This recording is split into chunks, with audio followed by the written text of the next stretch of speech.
Olá, começa agora mais um episódio do VeraCast, seja muito bem-vindo. E o tema de hoje é voltado aos casais e às mulheres que têm dificuldade para engravidar.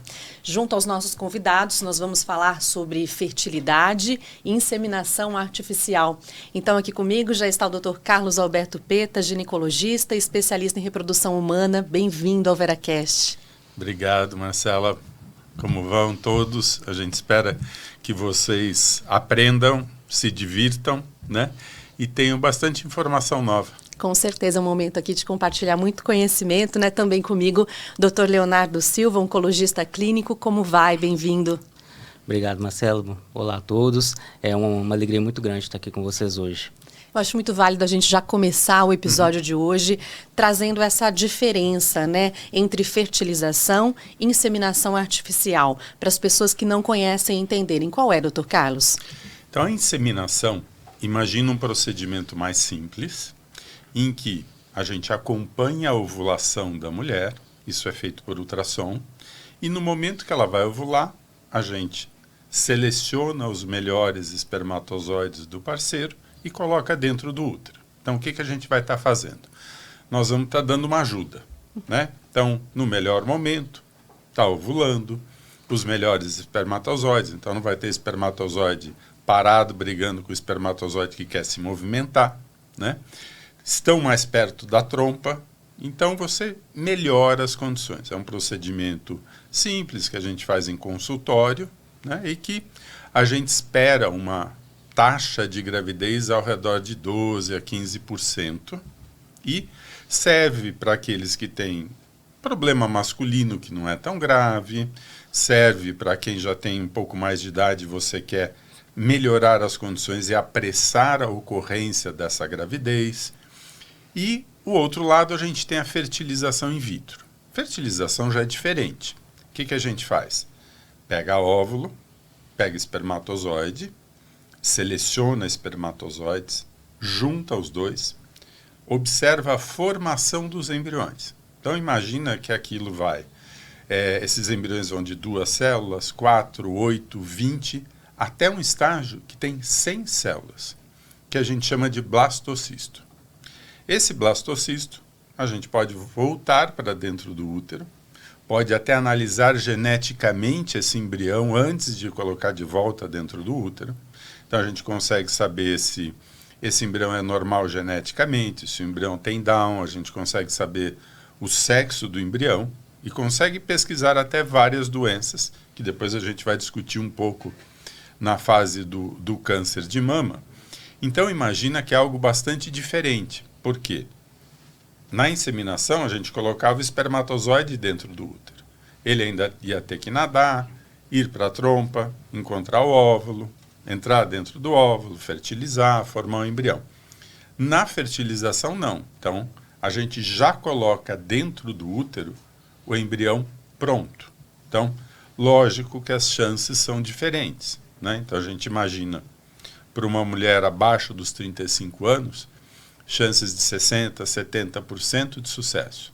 Em né? qual caso? Em fertilização, né?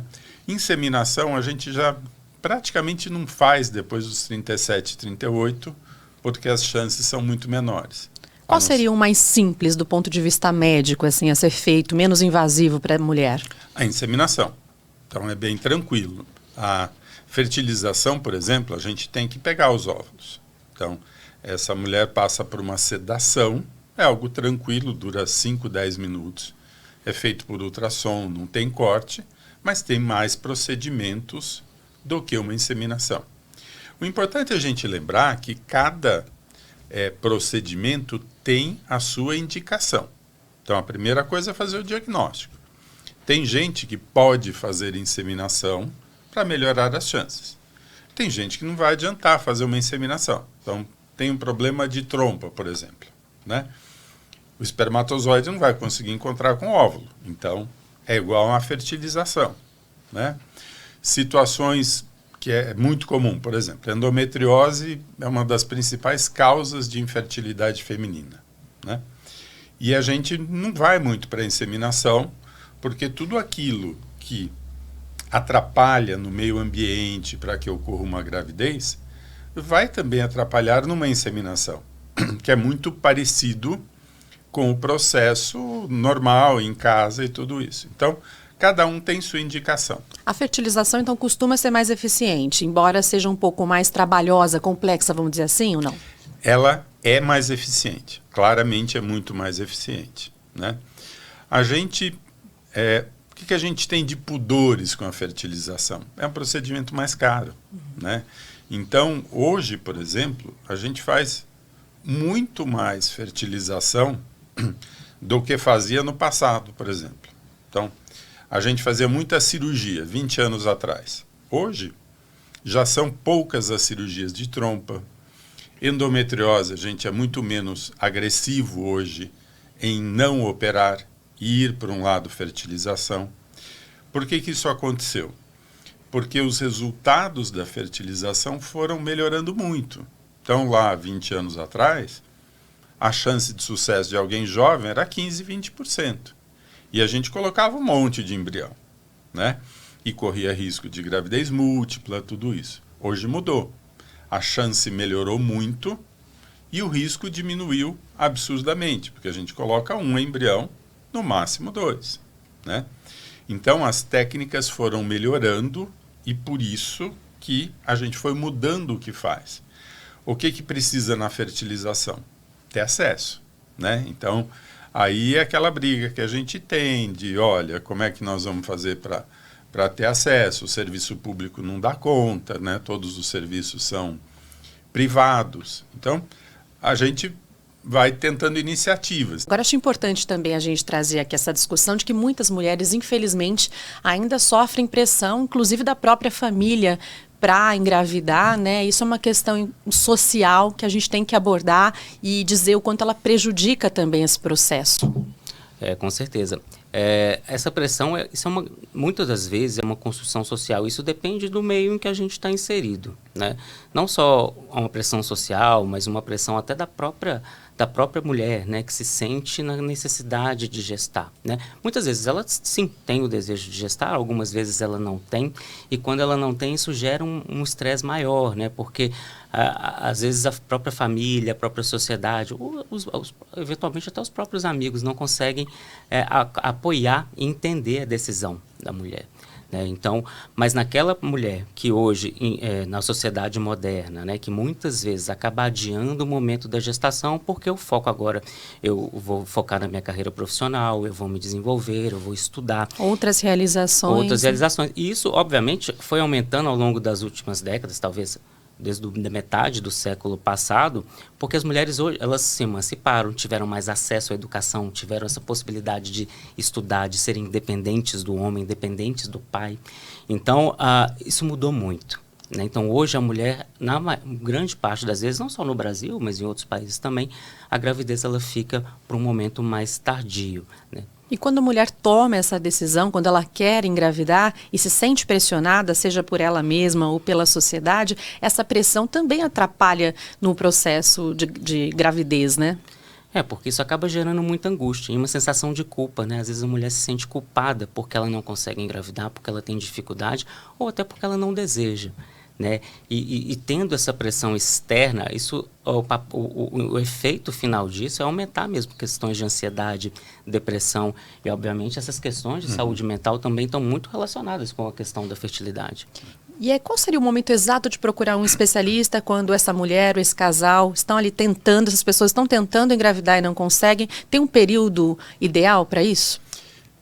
Isso é muito importante, que assim, o que a gente considera infertilidade? Tá? Um casal que tem relações regulares, não usa métodos anticoncepcionais, então relações regulares 2 vezes por semana, mais ou menos, né? E que não engravidou depois de 1 ano. Porque se a gente acompanhar 100 casais que estão tentando engravidar, 85 vão engravidar no primeiro ano. Sendo que dessas 85, 55, 60 no primeiro semestre. Então é para a gravidez acontecer mais rapidamente e não mais lentamente. Se a gente esperar mais 1 ano, nós vamos ter mais 5 que vão engravidar sem a gente fazer nada. Só que 1 ano para 5 é muito pouco. Então, completou 1 ano, não engravidou, busque ajuda, né? Se tem mais de 37 anos, busque ajuda mais cedo. Fala, mas por que toda essa história da idade e toda a mudança que a gente está discutindo? A mulher chega na adolescência com 100 mil óvulos ou folículos. Fala, nossa, tudo isso? Tudo isso. Só que todo mês o ovário disponibiliza um grupo grande de óvulos, né? E esse grupo, se ovular um, se tomar pílula e não ovular, ele vai embora. Então, imagina que você ganhou lá 2 baúzinhos cheios de ovinhos e todo mês você pega um punhado e descarta. Ao passar dos anos, vai diminuindo naturalmente. O número, né? Só que existe um outro problema. A mulher ovula os melhores óvulos mais cedo. Então, existe uma diminuição de número e de qualidade desses óvulos, né? A qualidade implica em quê? Mais alteração genética dos embriões. Então, na prática, a chance de uma mulher engravidar diminui a partir dos 30, vai mais rápido a partir dos 35. Então, a partir dos 35, maior risco de infertilidade, maior risco de aborto e, devagarinho, maior risco de problemas. Então, apesar de todos os avanços da medicina e dessa nova configuração até social que permite que a mulher engravide mais tarde, a idade ainda é uma causa importante de infertilidade. Ela e a gente não consegue barrar o processo de envelhecimento dos óvulos. Então, não adianta eu dar pílula e essa mulher não ovular, deixar ela em menopausa. Esse processo é contínuo. Por isso que a gente fala muito hoje de congelamento de óvulos, né? E isso a gente imaginando numa sequência natural, né? Você fala, bom, eu vou congelar o óvulo a partir dos 30, antes dos 35, porque eu vou pensar lá na frente que esses óvulos vão me dar mais chances, já que são óvulos mais jovens e, em geral, num número maior, e vai dar mais tranquilidade para essa mulher, né? Então, hoje, e virou muito, vamos dizer moda, né? Mas virou bastante comum na pandemia, porque a pandemia fez uma coisa muito doida com a cabeça de todo mundo, sim, né? Porque, olha, posterga plano. Então, você fala, bom, tenho um trabalho para finalizar e depois eu vou engravidar. Tá, a pandemia parou tudo. Alterou, né? Todos os planejamentos. Não vai fazer o trabalho, não vai engravidar. Então, por um lado, todas as áreas de saúde sofreram, porque ficava todo mundo parado cuidando de casos de Covid. E teve um boom de congelamento de óvulo, né? Por quê? Porque as pessoas começaram a entender, né, que precisava fazer algo para o futuro e também entenderam que você pode parar, né? Você está lá trabalhando o dia inteiro, vê uma pandemia, fala, sinto muito, você vai ficar em casa, fazendo nada, né? E as pessoas começaram a olhar mais para a própria necessidade, para tudo isso, né? Mas tem uma idade certa para engravidar? A gente pode dizer assim, tem uma janela, um período da fase da mulher que é melhor? De verdade, a gente foi feito na natureza para engravidar com 20 e poucos, né? Socialmente não é aceito, mas se você for olhar as bisavós, era isso, né? Engravidava com 20, 22, aí tinha a bisavó que tinha 15 filhos. Então eu tinha uma avó que tinha 15 e uma avó que teve 3, né? Aí eu perguntava para a avó que teve 3, mas você não queria mais filho? Eu falava, não, eu queria, mas Deus não deu, né? Só que ela teve esses filhos todos antes dos 25 anos. Hoje ela seria uma mulher infértil. Por quê? Porque a maioria não pensa em engravidar antes dos 25. E ela, aos 30, ela já não engravidava mais, né? Então é isso que mudou. A avó de 3, tá tudo bem, tá 3, já tem um bom número de filhos, né? E a avó de 15 seguiu a história dela lá com um monte de filho, porque também não tinha anticoncepção, né? Então toda essa mudança social trouxe também o desenvolvimento dessas áreas e dessas necessidades, né? O que importou muito para a gente, até, por exemplo, na interação entre as áreas, né? Leonardo é oncologista, eu sou especialista em reprodução assistida. Há 15 anos, a gente não estaria tendo essa conversa, né? Porque há 15 anos, 20 anos, alguém com diagnóstico de câncer de mama era quase uma sentença de morte ali, né? Mudou por quê? Porque os tratamentos oncológicos melhoraram muito, né? Então, hoje, você fala de sobrevidas muito altas. Depois o Léo vai falar sobre isso. E mudou muito o que é tratamento de reprodução assistida. 20 anos a gente não guardava óvulo, porque as técnicas eram muito ruins, né? Você guardava óvulo, morria todo mundo. Hoje não. Então as técnicas mudaram e você tem 95, 97% de sobrevida desses óvulos. Então você descongela o óvulo, ele está lá bonitinho, né? É muito interessante a gente falar, né, abordar esse intercâmbio, a importância desse intercâmbio entre as especialidades. Então, já entrando um pouco nesse assunto, que é uma outra causa da infertilidade feminina, né? Nós tivemos, inclusive, um episódio específico aqui no VeraCast no mês passado, né, sobre o câncer, mas eu acho oportuno a gente trazer, doutor Leonardo, esse assunto aqui também para falar, né, para explicar para as mulheres o quanto o câncer de mama, o tratamento do câncer de mama também pode impactar nessa fertilidade, né? Eu acho que a primeira coisa que a gente precisa comentar é que há uma tendência observada nas últimas décadas, não só no Brasil, mas em todo o mundo, de aumento de incidência de câncer nas mulheres mais jovens. Não só nas mulheres, nos homens também, mas conversando especificamente sobre o câncer de mama e focando, o aumento da incidência é constante, né? E, por exemplo, nos Estados Unidos, aproximadamente 9% das mulheres têm um diagnóstico de câncer de mama atualmente com menos de 45 anos. Né? Isso é diferente do que era 15 anos atrás. No Brasil, a gente tem um dado que eles coletaram pacientes entre 2016 e 2018. O número é bem diferente. No Brasil, 42% das mulheres diagnosticadas com câncer de mama tinham idade abaixo dos 50 anos. E se a gente pega a população com menos de 40, esse número foi de 16%. Então, 16% é um número alto. Quase 1/5 das mulheres no Brasil com diagnóstico de câncer de mama tem menos de 40 anos. Né? Então, é a idade reprodutiva, é a idade que a mulher está começando a pensar em engravidar, ou às vezes ela já tem filhos, ela pensa em ter outros filhos. Então, a importância dessa conversa, a importância do assunto, realmente ela é premente, né? Bom, a gente sabe que o câncer de mama, hoje, como o Dr. Pedro comentou, a gente tem um avanço muito grande, não só em tratamento, mas talvez uma ampliação também nos métodos de rastreamento e no alcance desse rastreamento. Então, com isso, a gente diagnostica tumores menores, tumores em estágios mais iniciais, em que a chance de cura é extremamente alta. Né? Então, hoje, uma mulher com diagnóstico no estádio 1, que é um dos estágios mais iniciais do câncer, ela tem uma chance de 95% a 97% de cura. Né? Então, isso coloca uma perspectiva para ela, para a vida, que ela vai ter uma expectativa de vida da população, né, geral, de uma mulher que não teve câncer, e ela pode sim pensar em questões reprodutivas. E isso é muito importante para muitas mulheres. Né? Então, isso é um ponto que é fundamental a gente abordar nas consultas. Por quê? Porque a quimioterapia, ela tem um efeito sim sobre o ovário, sobre as células ovarianas. E isso reduz a fertilidade, então pode reduzir a fertilidade da mulher. Claro que o impacto depende do tipo de medicamento que a gente vai usar. Mas quando a gente fala de uma doença inicial, mulheres jovens, lembrando que as mulheres jovens com câncer de mama, as doenças tendem a ter um comportamento mais agressivo, então a grande maioria delas vai receber quimioterapia. Vai precisar desse tratamento, vai precisar. Né? Então, o impacto na fertilidade realmente é algo importante. O que a quimio faz exatamente? Ela diminui a reserva ovariana?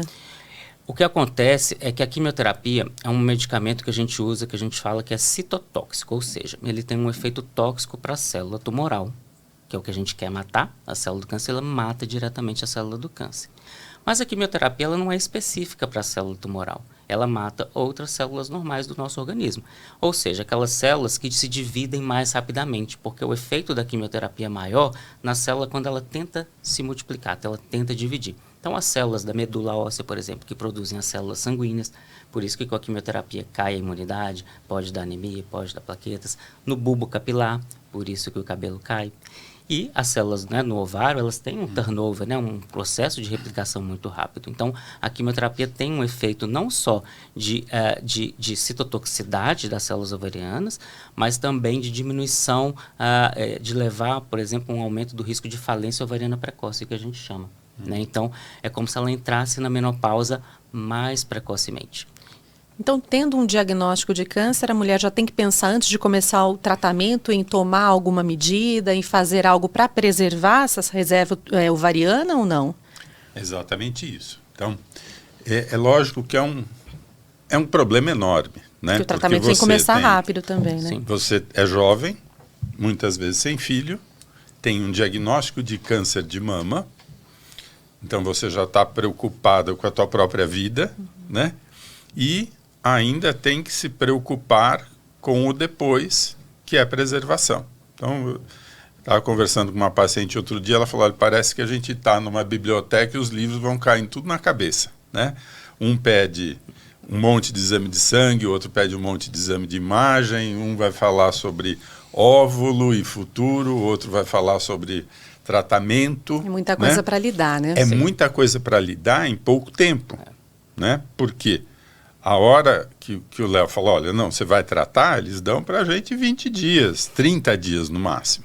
Então, nesses 20 dias, a gente tem que ter o óvulo guardado, né? Esse é o nosso dia a dia, né, lidando com eles, tá? E o que é importante? O nosso tratamento não pode influenciar negativamente o tratamento deles. Ou seja, eu não posso postergar demais o início da químio, se isso for prejudicar o desenvolvimento desse câncer. Os tratamentos que a gente usa não podem piorar o prognóstico. Então, isso é muito claro para a gente, né? A prioridade é essa mulher que vai tratar. Quando a gente congela óvulo, porque o efeito da químio, às vezes, ele é devastador no ovário, né? Então, perde 5 anos de ovulações de reserva, né? Muita gente entra em falência ovariana prematura, que era a menopausa precoce. Então, isso é muito importante. Por outro lado, existem bastante estudos do ponto de vista psicológico, né? Porque é uma fase muito difícil você estar com câncer. E você tem medo de morrer, não tem jeito. Todo mundo acontece isso. Quando você tem óvulos guardados, o óvulo também te representa o futuro, né? Então, o óvulo te representa o momento em que você vai deixar de pensar no câncer, no tratamento, e tudo isso passou, para você poder tocar a tua vida de volta. É perspectiva, né, de vida, né? É isso, né? E isso é muito importante, porque antigamente a pessoa tratava, curava, menopausa. Fala, bom, e agora? Eu já tive que passar por um processo muito doloroso, que foi a descoberta e o tratamento de um câncer. E agora eu vou ter que passar por um outro tratamento doloroso, de saber que eu entrei na menopausa, né? Por algo que me salvou, ao mesmo tempo me tirou a perspectiva de ter filhos, né? E antigamente a gente não tinha opção, só usava óvulos doados por outras mulheres, né? Tá tudo bem? Tá tudo bem, mas nem sempre é o nosso plano mental você usar óvulo doado, espermatozoide doado, embrião doado, né? Então, isso traz também um grande ânimo para a pessoa, né? Fala, olha, tá bom, eu estou passando por uma dificuldade, mas meus óvulos estão lá, meus filhos vão estar lá me esperando no futuro. Isso faz bastante diferença, né, Léo? Não? Faz. E além da questão do prazo, né, de ter que ser um procedimento, vamos dizer assim, rápido para não atrasar o tratamento do câncer, eu imagino que há intervenções aí, por exemplo, hormônios, coisas que a mulher precisa tomar e podem interferir também nesse tratamento. Então, esse contato entre os profissionais e entender um pouco o que essa mulher precisa é bem importante, né? É fundamental. Hoje, na primeira consulta, quando o paciente vem pela primeira vez para uma consulta, né, com o diagnóstico de câncer de mama, é uma consulta longa. A gente precisa abordar todos esses aspectos. E a fertilidade é uma coisa que a gente tem que falar. né? Então é importante falar para as mulheres que, caso o seu oncologista não converse com você, não te questione sobre questões relativas à fertilidade, é importante que ela pergunte, né? Quais são as minhas opções, qual vai ser o impacto do tratamento, eu vou poder ter filhos, né? Porque se isso é um valor, se tem um valor importante para ela, isso precisa ser conversado. Na grande maioria das vezes, a gente tem um tempo adequado para que os procedimentos sejam feitos, né? E hoje, com os avanços das técnicas, a gente tem tido altas taxas de sucesso.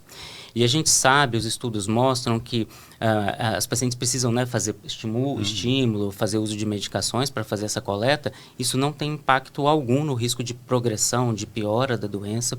Isso não vai impactar nas chances de redução, por exemplo, de chance de cura. Então, a gente tem segurança para fazer esse procedimento tanto antes, mas também a gente tem um estudo bastante importante que chama Estudo Positive, que a gente estava aguardando há muito tempo os resultados desse estudo, que trouxeram uma segurança maior para a gente com relação tanto a procedimentos para a preservação de fertilidade, tanto antes quanto após o término, né, do tratamento oncológico, mas também com relação à segurança da gestação após, né, porque isso é uma questão importante. Às vezes a paciente vai precisar fazer uso, por exemplo, de um bloqueador hormonal, como o tamoxifeno, como o anastrozol, vai precisar induzir menopausa, porque isso às vezes faz parte do tratamento, e esse uso dessa medicação às vezes é por 5, 7, 10 anos. A gente tem estudos, já tinha estudos retrospectivos sugerindo que era seguro gestar após o diagnóstico e tratamento do câncer de mama, mas hoje a gente tem dados prospectivos mais sólidos, mostrando que a gente pode sim interromper o tratamento com o bloqueador hormonal.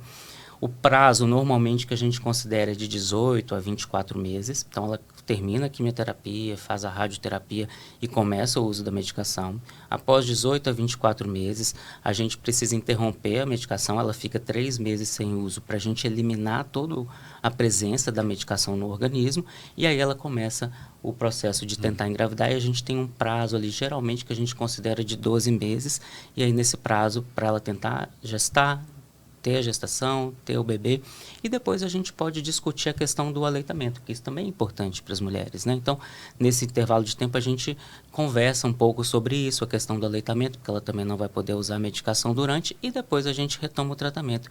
E a gente sabe hoje que isso, na grande maioria dos casos, não impacta no risco da recidiva do câncer, isso não impacta na mortalidade.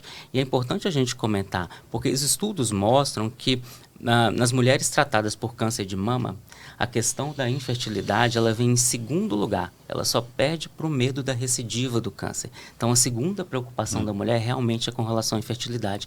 Então, é um assunto que a gente realmente precisa conversar nas consultas. A gente estava falando aqui sobre a idade, né, a melhor idade para a fertilidade, né, para a mulher que está tentando engravidar. Acho importante a gente voltar nesse assunto, porque sempre tem uma polêmica, né? E a gente vê, como o Dr. Leonardo trouxe aqui, muita mulher adiando essa questão da maternidade por conta da carreira. Isso tem, sim, uma série de benefícios, né, para que a gente consiga aí atingir mais realizações profissionais, inclusive, mas tem, sim, também questões de saúde que precisam ser observadas. E eu queria um pouquinho que vocês trouxessem isso aqui para a gente com relação a essa mulher que engravida tardiamente, vamos dizer assim, né? Quais são esses problemas que podem acontecer tanto para ela quanto para o bebê que vem chegando? Olha, a gravidez tardia, você tem 2 problemas. Para a mulher, você pode aumentar o risco de hipertensão e diabetes na gravidez. Então, pode ser uma gravidez mais complicada do que uma gravidez de alguém mais jovem. É lógico que tudo isso depende do estado físico. Então, se você tem alguém de 42 que está bem cuidada, magrinha, faz exercício, colesterol, glicemia, tudo controlado, o risco dela de problemas é menor do que a de 35 que está obesa, hipertensa, diabética. Tá? Então, isso é algo que a gente avalia muito. A outra coisa é o risco de alterações genéticas nos embriões. Então, uma mulher que tem 30 anos e tem um filho, o risco desse filho ter Down é 1 em 1000. Uma mulher de 40 anos que tem um filho, o risco é 1 em 100. Aos 42, é 1 em 50. Né? Você fala, e como é que você pode prevenir isso? Entra de novo a reprodução assistida e a fertilização in vitro. Né? Por quê? A gente pode, de novo, pegar o óvulo, espermatozoide, juntar, formar o embrião. A hora que esse embrião tem 100 células, no laboratório elas tiram 2, 3 células e essas células vão para análise genética. Então, a gente vai saber a saúde genética desse embrião. E isso é algo que tem aumentado muito, né? Há um controle maior sobre esse embrião, vamos dizer assim. Exatamente. Só que muda, porque se ela faz isso aos 40, a chance dela de sucesso é 30%. Só que se ela guardou o óvulo antes dos 35, a chance é 60%. Dr. Carlos já trouxe bastante aqui para a gente conteúdo sobre o congelamento de óvulos, né? E para as mulheres que estão pensando em aderir a isso, a fazer esse tipo de procedimento, eu acho importante a gente explicar também, doutor, se puder, como é que funciona exatamente, né? São várias fases, é um procedimento desgastante para a mulher, como é que ele é? Olha, é um procedimento rápido. Então, imagina que quando uma mulher menstrua é o início do ciclo. Então, o que o ovário faz? Lembra aqueles ovinhos que a gente falou que ia perder aquele mês? Eles estão todos pequenininhos, né? O normal é o quê? O cérebro estimula uma glândula, que é a hipófise, que produz um hormônio folículo estimulante. Então, você vê que em medicina nem tudo é tão complicado, né? Tem folículo, que é o que tem o óvulo dentro. Basicamente, o que a gente faz é aumentar a dose desse hormônio folículo estimulante, para que a gente tenha mais óvulos. Essa é a parte chata, porque é injeção. 10 dias em geral, agulha pequenininha, de insulina, canetinha. E a gente vai acompanhando por ultrassom o crescimento desses folículos. Em geral, a gente faz 3 ou 4 ultrassons nesse prazo de 10, 12 dias. Esses folículos vão estar prontos. O que a gente vai precisar fazer? Aspirar o líquido lá de dentro. Isso é feito por ultrassom vaginal, não tem corte, e aí que a mulher dá uma dormidinha. Dura 5, 10 minutos. É uma sedação só. É mais light do que fazer uma endoscopia, que dura 20, 25 minutos, tem biópsias, né? Então é um procedimento rápido e tranquilo. A gente tira esse líquido, passa para o pessoal do laboratório, elas identificam os óvulos e guardam. Acabou. Então, 12 dias, em geral, é suficiente, que é normalmente o prazo que eles dão para a gente, por exemplo, antes de fazer uma quimioterapia, né? E por isso que tudo tem que ser rápido, né? Então, sai do consultório do Léo, vai para o meu consultório, congela, volta, e então tudo isso é rápido. Efeito colateral, basicamente alteração de humor. Por conta dos hormônios. Por conta dos hormônios. Então, tem gente que chora em propaganda de sabonete, né? Tem gente, a Maria fica brava, né? Briga com o marido, a gente já avisa, ó, aguenta um pouquinho, é rápido, né? E passa. Mas, em geral, é um procedimento bastante tranquilo. E é recomendável fazer até os 40 anos, então? Na verdade, é recomendável fazer antes dos 35. Antes dos 35. Né? Você fala, pode aos 40? Pode. Aos 40, você vai ter mais chance do que aos 42. Só que se você guardou aos 33, tua chance é o dobro do que com óvulos de 40. Quanto Entendeu? antes, melhor. E por quanto tempo esses óvulos podem ficar congelados? Não tem prazo. Ficam congelados 10 anos, 15 anos. A gente tem gravidez, por exemplo, de embriões com 16 anos de transferência, né? Imagina, gêmeos com 16 anos de diferença, né? Por quê? Era um casal de pacientes meus, tiveram filho, falaram, a gente não quer mais filho, mas a gente não quer descartar embrião. E resolveram ter de novo depois de 15 anos, engravidaram com embriões guardados 15 anos antes e têm filhos gêmeos com 16 anos de diferença, né? Essa é uma coisa muito importante, porque a gente está falando muito de óvulo, né? Porque a gente falou de câncer e tudo isso, mas a gente pode guardar embriões. Então, o que é a diferença? Imagina que naquele processo de óvulo até embrião, a gente imagina que cada 6 a 8 óvulos nos dão 2 embriões. Só que isso é uma curva de população, né? Eu falo para minhas pacientes que é bom para a gente dar aula, mas se cai com a gente, nós estamos no céu ou no inferno, né? Quando você tem embrião, você sabe mais do processo, né? Então, eu sei se 6 a 8 óvulos nos deram 2, nos deram 1, nos deram 4 embriões. Então imagina um livro, né? Começo, meio e fim. Se você ler teu livro até a metade, você tem uma suspeita de quem são os assassinos lá no fim do livro, porque você conheceu mais os personagens, o processo e tudo isso. Embrião é a mesma coisa. Então, o embrião, eu sei o número, eu posso saber se ele é normal geneticamente. A gente tem estufa, que é onde eles ficam sendo cultivados, que tem inteligência artificial, né? Essa inteligência me dá a chance de cada embrião virar uma gravidez, com todas as probabilidades. Então, eu sei muito mais do processo, né? Porque se você guarda óvulos aos 35, vai usar aos 42, e esses óvulos não te dão uma gravidez, os óvulos de 42 provavelmente não vão te dar também. Quando você tem embrião, se a tua probabilidade não é tão alta, você pode pegar mais óvulos e guardar mais embriões, né? Qual que é o problema do embrião? Embrião é do casal.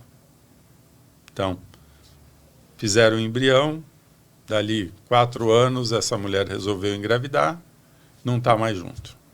Liga lá pro ex-marido e fala, olha, eu queria colocar aqueles embriõezinhos nossos. Ah, desculpa, não vai, minha mulher agora não quer que eu tenha filho com você. Ah, precisa de autorização de ambos ali, né? Porque tem um espermatozoide. O óvulo não. O óvulo é só dela e ela faz o que ela quiser. Se ela quiser usar espermatozoide do banco de sêmen, é dela, né? Embrião é dos dois. E se ele não autorizar, ela não pode usar.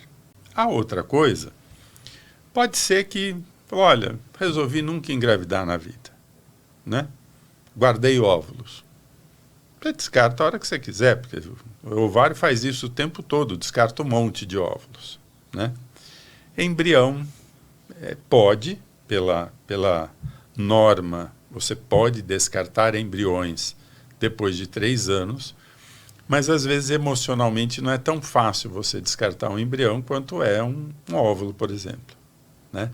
Então, tem muito essas características. Vocês veem que a gente falando de câncer, a gente não falou de embrião, né? E antigamente era embrião, porque o embrião é mais forte, né? Tem 100 células, ele é grande, ele resiste mais. Então, a gente guardava embrião no começo. E era um problema, porque às vezes essas mulheres... e tinha gente que ia a óbito, não tinha jeito. Várias né? questões aí a considerar, né? É isso. Nossa, é tanta tecnologia envolvida nesses procedimentos e eu acredito que a gente pode pensar aí para os próximos anos em ainda mais inovação na medicina nesse sentido, né? Com certeza. Eu não sei como está hoje no Brasil a questão de preservação de tecido ovariano, que também é uma possibilidade, né? Até onde eu me lembro era ainda questão de pesquisa, mais restrito, né? Mas é uma possibilidade para o futuro. Essa questão da inteligência artificial eu não sabia, então hoje a gente consegue ter muito mais informação. E eu acho que o papel de a gente estar aqui hoje, né, falando sobre isso é fundamental, né? Todas essas mudanças que a gente viu acontecer ao longo das últimas décadas, não só de, como o Dr. Peta comentou, até mesmo durante a pandemia, de as mulheres buscarem mais isso. Eu tenho amigas que super jovens, com menos de 30 anos, que já estão congelando o óvulo também. Às vezes elas não pensam, não tenho um parceiro agora, mas no futuro eu posso ter. Então, a informação é muito importante, né? Porque, trazendo um pouco para o lado do câncer, né? Assim, eu tive uma paciente uma vez que ela comentou comigo, eu perdi a minha mama, né? Porque ela precisou fazer uma mastectomia, eu perdi o meu cabelo, porque a quimioterapia fez ela perder o cabelo, e ela acabou que depois ela não teve, na época, uma abordagem, ela não teve acesso, ela não conseguiu ter acesso a uma técnica de preservação de fertilidade, e a fala dela foi, eu senti que mais uma coisa foi tirada de mim. Então, isso é muito importante, porque são todos aspectos muito relacionados à figura da mulher, à feminilidade. Por mais que seja, muitas delas, uma construção social, mas isso tem uma imagem, isso tem uma importância pessoal, né? Isso tem um valor muito grande. Então, é fundamental que a gente tenha que a gente tem esse tipo de conversa, que a gente leva essa informação e que essas mudanças que a gente está vendo, como você mesmo colocou, de que nos Estados Unidos isso já é uma coisa mais frequente, dessa preocupação não só dos planos de saúde, das seguradoras lá, mas das próprias empresas, de tentar ampliar isso, o acesso, que a gente tenha também essa possibilidade no Brasil, né? Que a gente possa debater, né? Isso é muito importante, né? A gente está falando de tecnologia, né? E até para exemplificar a nossa cidade, né? Porque a nossa clínica foi a primeira clínica no Brasil com estufa com inteligência artificial, né? E é o que a gente discute, por exemplo, de todo o trabalho do Hospital Veracruz, investindo em tecnologia, em melhorando qualidade, não só do ponto de vista técnico, mas também pessoal e humano, né? E tudo caminha muito rápido. Então, o Léo perguntou a gente nem teve tempo ainda de falar, né? Nós realmente vamos precisar de 2 podcasts, mas a gente pode guardar parte do tecido do ovário e, no futuro, usar esse tecido ovariano. Então, para você ter ideia como é que está, pré-pandemia tinha um consórcio europeu para guardar tecido ovariano. A ideia deles nem era fertilidade depois, mas é o seguinte: imagina que hoje você vai viver super bem até os 75, 80, né? Só que você vai entrar na menopausa aos 50 e vai ter um monte de alteração hormonal, vai ter um monte de coisa, você pode não se adaptar a hormônios, né? Então o ideal seria o quê? Que a adaptação da natureza, a menopausa fosse hoje aos 70 anos. Então, a proposta desse consórcio é exatamente essa. Você vai pegar tecido ovariano de quando você tem 30 e vai deixar guardado.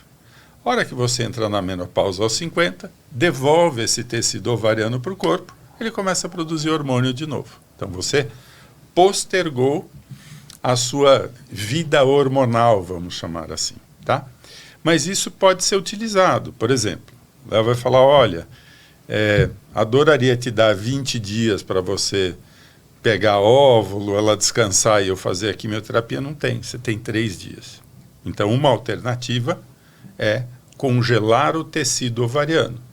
Terminou tudo isso, volta esse tecido ovariano que não foi afetado pela quimioterapia, volta para o corpo da mulher. Ela pode ovular novamente, pegar óvulo e tudo isso. Tá? Nossa, quanta novidade, né? Quanta possibilidade aí que a medicina nos traz. Que riqueza de informação aqui para as mulheres que fazem essa opção por ter filhos, né? Então eu quero agradecer demais. A gente está falando, além de procedimento, de técnica, está falando de vida, né? Muito obrigada, doutor Leonardo, pela presença aqui. Obrigado, Marcela. Obrigado, doutor Peta. Obrigada, doutor Carlos. Foi muito rico esse papo nosso aqui hoje. Obrigado, Marcela, Léo. Obrigado a todos que estão nos escutando. Para a gente é um grande prazer. Você vê que a gente é apaixonado por isso, né? Se deixar, fala, mas tem muita informação, né? E eu acho que isso é fundamental. Então, o que o Hospital Veracruz está fazendo em levar essa informação com podcast, com tudo isso, é fundamental. Ver que a gente, mesmo na mesma área, tem muita coisa que você não conhece, né? Nossa, nós aprendemos muito hoje aqui, com certeza. Agradeço demais a presença dos dois, viu? Obrigado. E a gente espera também que você aí de casa tenha gostado. Então, continue nos acompanhando aqui no nosso canal no YouTube. Toda terça-feira, às 8 da noite, em ponto, tem sempre um novo VeraCast no ar para você. Até mais e obrigada pela companhia.